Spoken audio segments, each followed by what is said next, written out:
বন্ধুরা আমার কথা শুনে কফি ফেস প্যাক এইভাবে বানিয়ে মেখে দেখো। 1 চামচ কফি, 1 চামচ বেসন, হাফ চামচ কাস্তুরি হলুদ, রান্নার হলুদ দিলে 1 চুটকি দেবে, দিলাম আমি হাফ চামচ মতন মধু, আর 4 থেকে 5 ফোঁটা পাতিলেবুর রস। পাতিলেবু যদি তোমাদের স্যুট না করে লেবুর রস দেবে না, লেবুর রস ছাড়াই বানাবে। দিলাম আমি হাফ চামচ গোলাপ জল।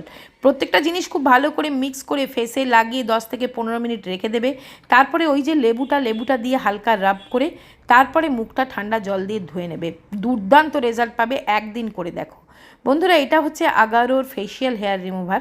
আমাদের অনেকেরই দেখবে ফেসে ছোট ছোট হেয়ার থাকে, লোম থাকে, যেগুলো কিন্তু ওয়্যাক্সিং বা থ্রেডিং করে তুলতে গেলে কিন্তু খুবই পেনফুল। এটা এমনই একটা হেয়ার রিমুভার যেটা দিয়ে তোমরা সহজেই এইভাবে ফেশিয়াল হেয়ার রিমুভ করতে পারবে কোনো রকম ব্যথা বেদনা ছাড়াই। এটা চার্জেবল, আর দেখো ছোট্ট একটা লিপস্টিকের সাইজের ব্যাগে খুব সহজেই এসে যাবে। এটা কিন্তু লিঙ্ক